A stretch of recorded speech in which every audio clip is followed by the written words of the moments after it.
नमस्कार दोस्तों। और ये आज की इस कहानी का नाम है रसोई। दफ्तर से आते आते रात के 8 बज गए थे। घर में घुसते प्रतिमा के बिगड़ते तेवर देखकर सरवण भाप गया कि जरूर आज घर में कुछ हुआ है, वरना मुस्कुराना कर स्वागत करने वाली चेहरा उतरा ना होता। सारे दिन मोहल्ले में होने वाली गतिविधियों की रिपोर्ट जब तक मुझे सुना देती थी उसे चैन नहीं मिलता था। जान पान के साथ साथ बर्तन पान भी करना पड़ता है।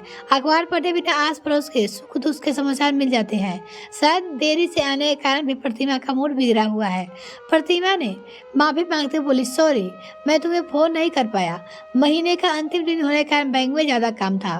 तुम्हारी देरी के कारण मैं समझ सकती हूँ, पर मैं इस कारण का दुखी नहीं हूँ। प्रतिमा बोली, फिर हमें भी तो बताओ, इस चांद से मुखड़े पे चिंता की कालियां क्यों है? सरवन ने पूछा। दोपहर के अमेरिका से बड़ी भाभी का फोन आया था। कल माता पिताजी हमारे पास पहुंच रही है।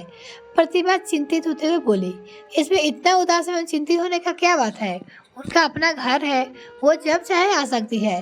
सरवर हैरानी से बोले, आप नहीं समझ रहे, अमेरिका में माँ जी का मन नहीं लगा, अब वो हमारे साथ रहना चाहती है। प्रतिमा ने कहा, अरे मेरी चंद्रमुखी, अच्छा है ना, घर की रौनक बढ़ेगी, बर्तनों की उठपाट रहेगी। एकता कपूर के सीरियल की चर्चा तुम मुझे से ना करो, माँ से सकोगी। सास बहू मिलकर मोहल्ले की चर्चाओं में चढ़ बढ़ कर भाग लेना। सरवन चटकाते हुए बोला, तुम्हें मजाक सूझ रहा है और मेरी जान सूख रही है। प्रतिमा बोली, चिंता तो मुझे होनी चाहिए, तुम सास बहू की स्थिति युद्ध में मुझे शहीद होना पड़ता है। मेरी स्थिति चक्की के दो पाटे के बीच में पीसने वाली हो जाती है। ना माँ का कुछ कह सकता हूँ ना तुम्हें। कुछ सोचते हुए सरवन फिर बोला, मैं तो तुम्हें किस टिप्स देना चाहता हूँ, यदि तुम उन्हें अपनाओगी तो तुम्हारी सारी परेशानियाँ एक ही झटके में उन सब छू हो जाएगी। यदि ऐसा हुआ तो आप जो कहेंगे मैं करूँगी। चाहती हूँ माँ जी खुश रहे। आपको याद है ना, पिछली बार छोटी सी बात से माँ जी नाराज हो गई थी। देखो प्रतिमा, जब तक पिताजी जीवित थे तब तक हम उन्हें कोई चिंता नहीं देते थे। जब ही वो अकेले हो गई उनका स्वभाव बदल गया, उनमें असुरक्षा की भावना घर कर लिया। अब तुम ही बताओ, जिस घर में उनको एक छत्र का राज था वो अब नहीं रहा। बेटे तो बहू को छीन लिया।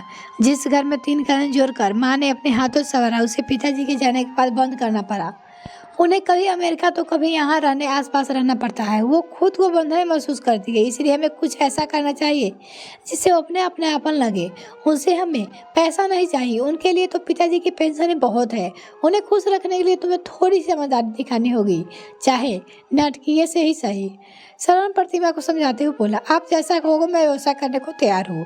प्रतिमा ने आश्रय दिया, तो सुनो प्रतिमा, हमारे बुजुर्गों एक नाम का प्राणी होते हैं। यदि किसी वजह से उन्हें चोट पहुंची है तो पारिवारिक वातावरण प्रदूषित हो जाता है, यानी परिवार में तनाव अपना स्थान ले लेता है। इसलिए हमें ध्यान रखना होगा कि माँ को चोट न लगे। बस फिर देखो। सरवण बोला, इसका उपाय भी बता दीजिए आप। प्रतिमा उसिका से पूछा, हाँ हाँ क्यों नहीं।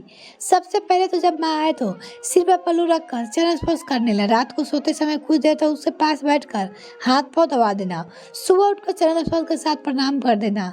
सरवण ने समझाया, दी माँ जी इस तरह से खुश होती है तो यह कोई कठिन काम नहीं है। प्रतिमा ने कहा, एक बात और, कोई भी काम करने से पहले माँ से एक बार पूछ लेना, होगा तो वही जो होगा मैं चाहूँगी। जो बात मनमानी हो उस बात की विपरीत करना, क्योंकि घर के बुजुर्गों को लोग अपना महत्व जताने के लिए अपनी बात मनवाना चाहते हैं। हर बात में जी माँ जी का मन जपती रहना, फिर देखना माँ की चहेती बहू बनते देर नहीं लगेगी। सरवण ने अपने तर्कों में प्रतिमा को समझाया, आप देखना, इस पर मैं माँ से कोई शिकायत का मौका नहीं दूंगा। बस उनसे ऐसा लगे कि जैसे घर में उनकी चलती है। तुम मेरा इशारा समझ लेना, आखिर माँ ही तो मेरी है, मैं जानता हूँ उन्हें क्या चाहिए। कहते हुए सरवण सोने के लिए चला गया। प्रतिमा सुबह जल्दी उठकर माँ जी के कमरे की अच्छी तरह सफाई कर दी, साथ ही उनकी जरूरत की सभी चीजें वहाँ रख दी। हम दोनों समय पे एयरपोर्ट पहुँच गए। हमें देखते ही माँ जी की आंखों को खुशी की चमक उठी। सिर ढककर प्रतिमा ने माँ के पैर छुए तो माँ ने सिर पर हाथ रखकर आशीर्वाद दिया। पोते को ना देखा तो पूछा, अरे तुम मेरे गुड्डे को नहीं लाए? माँ जी वही सो रहा है। प्रतिमा बोला, बहू आजकल बच्चों को नौकरी के भरोसे छोड़कर समय नहीं है, आए दिन अखबार में छपता रहता है। माँ जी समझते हुए कही, जी माँ जी आगे से ध्यान रखूंगी। प्रतिमा ने माँ जी को आश्रय दिया। रास्ते भर भैया भाभी में बच्चों की बातें होती रही। घर पहुंचकर माँ ने देखा जिस कमरे में उनका सामान रखा गया है, उनकी जरूरत का सारा सामान कायदे में रखा था। 4 वर्षीय पोता गुड्डा दौड़ता हुआ आता और दादी के पाँव छूकर गले लग गया। माँ जी, आप पहले फ्रेश हो जाइए, तब तक मैं चाय बनाती हूँ, कहते प्रतिमा किचन की ओर चली गई। रात को खाने में सब्जी माँ से पूछकर बनाई गई। खाना खाते समय सरोन बोला, प्रतिमा कल आलू के पराठे बनाना, पर माँ से सीख लेना, तुम बहुत मोटे बनाती हो। प्रतिमा की आंखों में आंखें डालकर सरोन बोला, ठीक है, माँ जी से पूछकर बनाऊंगी। प्रतिमा बोली। माँ जी की कमरे की सफाई भी प्रतिमा काम वाली से ना करवा कर खुद करती थी, क्योंकि पिछली बार काम वाली से कोई चीज छू गई थी तो माँ जी ने पूरा घर सिर पे उठा लिया था। अगले दिन ऑफिस जाते समय श्रवण को एक फाइल न मिले के कारण वो अखबार प्रतिमा को आवाज लगा रहा था बार बार। प्रतिमा थी सुनकर भी अनसुना कर माँ के कमरे के काम करती। तभी माँ जी बोली, बहू तू जाकर श्रवण क्या कर रहा है इसको ये सुन ले। जी माँ जी। दोपहर के समय माँ जी के तेल मालिश के लिए शीशे खोले तो प्रतिमा ने शीशे के हाथ में लेते हुए कहा, ला माँ जी, मैं लगाती हूँ, बहू रहने दे, तुझे घर के और भी बहुत काम है, थक जाएगी। नहीं माँ जी, काम तो बाद में होते रहेंगे। तेल लगाते लगाते प्रतिमा बोली, माँ जी आप अपने समय में कितनी सुंदर दिखती होगी, और आपके बाल वो तो और भी सुंदर दिखते होंगे, तो अब कितने सुंदर और मुलायम है। अरे नहीं, ऐसी कोई बात नहीं। हाँ, तुम्हारे बाबू जरूर कभी कभी छेड़ दिया करते थे, कहते थे कि यदि मैं तुम्हारे कॉलेज में होता तो तुम्हें भगा कर ले आता। बात करते करते उनके मुख की लालिमा बता रही थी जैसे उनकी अतीत में पहुंच गई है। प्रतिमा ने चुटकी लेते हुए माँ जी से फिर छोड़ा। माँ जी, गुड्डू के पापा बताते हैं कि आप नाना जी के घर पे कभी कभी ही जाती थी, बाबूजी का मन आपके बिना नहीं लगता था, ऐसा था क्या माँ जी? चल हट, शरारती कही के, कैसी बातें करती है। देख, गुड्डू स्कूल से आता होगा। बनावटी गुस्सा दिखाते हुए माँ जी नवया की तरह शर्मा गई। शाम को प्रतिभा सब्जी काटते हुए देख माँ जी बोली, बहू तुम कुछ और काम कर लो, सब्जी मैं काट देती हूँ। माँ जी रसोई घर में गई तो प्रतिमा मनोहार करते हुए कहा, माँ जी मुझे भर भर शिमला मिर्च की सब्जी बनाने नहीं आती, आप सिखा देगी। ये कहते हुए जो स्वाद माँ के हाथों में बने हैं खाने में, वो तुम्हारे में नहीं। हाँ हाँ क्यों नहीं, मुझे मसाले तो मैं बना देती हूँ। धीरे धीरे रसोई की जिम्मेदारी माँ ने अपने ऊपर ले ली थी। और तो और गुड्डी की मालिश करना, उसे नहलाना, उसे खिलाना पिलाना सब माँ जी ने संभाल लिया। अब प्रतिमा को गुड्डू को पढ़ाने के लिए बहुत समय मिलने लगा। इस तरह प्रतिमा के सिर से काम का भार कम हो गया था, साथ साथ घर का वातावरण भी खुशनुमा रहने लगा था। श्रवण को अपनी प्रतिमा के साथ कहीं घूमने जाना होता तो वो यही कहता कि माँ से पूछ लो, मैं उनके बिना नहीं जाऊंगी। एक दिन पिक्चर देखने का मूड बना। ऑफिस से आते हुए श्रवण 2 पास ले आया। जब प्रतिमा को चलने के लिए कहा तो वह झट से ऊंचे स्वर में बोल पड़ी, माँ जी चलेगी तो मैं चलूंगी, अन्यथा नहीं। वो जानती थी माँ जी को पिक्चर देखने में कोई रुचि नहीं थी। उनके बाद तू मैं सुनकर माँ जी बोली, बहू क्यों जिद कर रही हो, श्रवण का मन है तो चले जा, गुड्डू को मैं देख लूंगी। माँ जी ने शांत स्वर में कहा। अंधा क्या चाहे तो आके वो दोनों पिक्चर देखकर वापस आ गए। उन्हें खाना तैयार मिला। माँ जी को पता था श्रवण को कटहल की सब्जी पसंद है, इसलिए फ्रिज में से कटहल निकाल कर बना दिया था। चपाती बनाने के लिए प्रतिमा ने जैसे जैसे लाई तो माँ जी बोली, प्रतिमा तुम खाना लगा दो, रोटियां मैं सेकती हूँ। नहीं माँ जी, आप थक गई होगी, आप बैठी, मैं गर्मा गर्म रोटियां बनाकर लाती हूँ। प्रतिमा बोली, सभी एक साथ बैठकर खाएंगे, तुम बना लो प्रतिमा। श्रवण बोला। एक साथ सभी को खाना खाते देख माँ जी की आंखें नम हो गई। श्रवण ने पूछा तो माँ बोली, आज तुम्हारे बाबूजी की याद आ गई, आज वो होते तो तुम सबको एक साथ देखकर बहुत खुश होते। माँ मन दुखी मत हो, श्रवण बोला।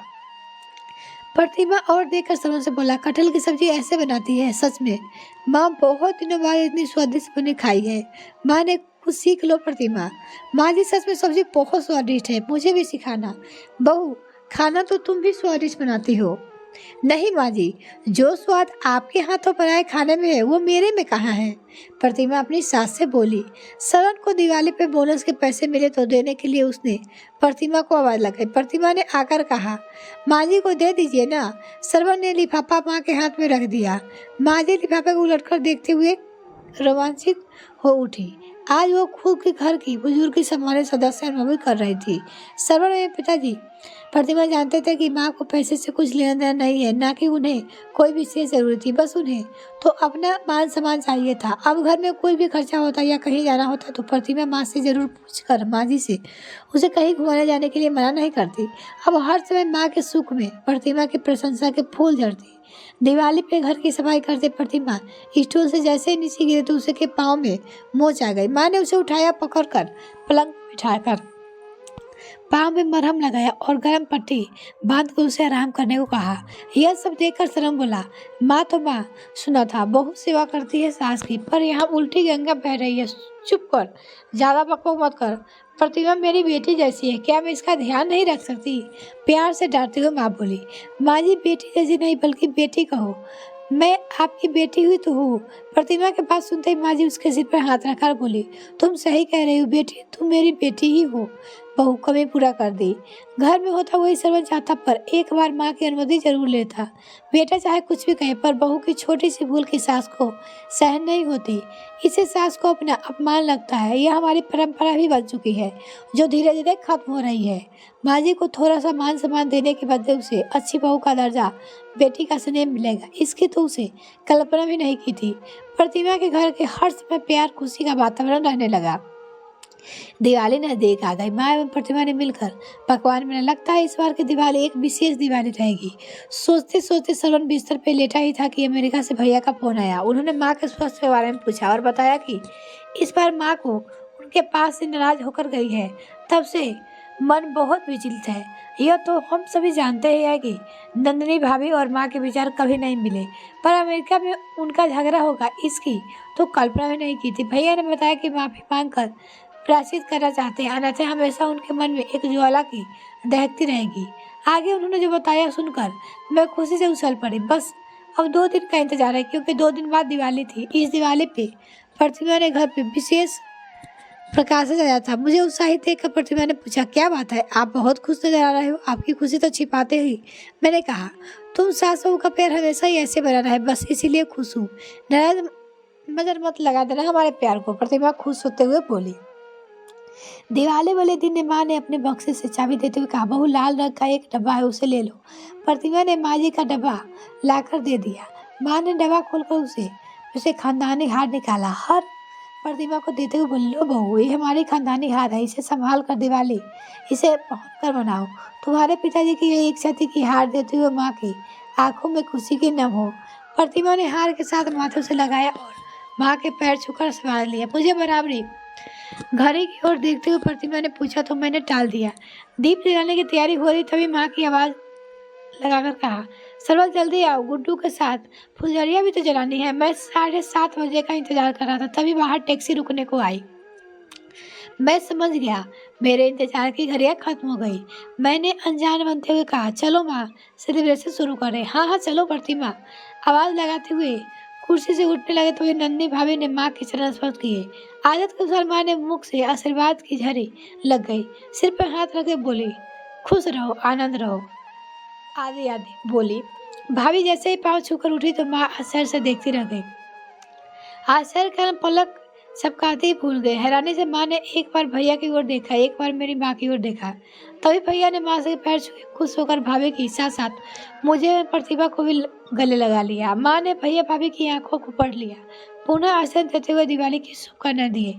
माँ की आंखों में आंसू की चमक देखकर लग रहा था दिवाली के शुभ अवसर पर अन्य दीपों के साथ माँ के 2 दीप भी जल उठे, जिनकी ज्योति के सारे घर जगमगा कर दिए। ये कहानी आपको कैसी लगी कमेंट सेक्शन में लिखना ना भूलें। वीडियो को देखने के लिए बहुत बहुत धन्यवाद।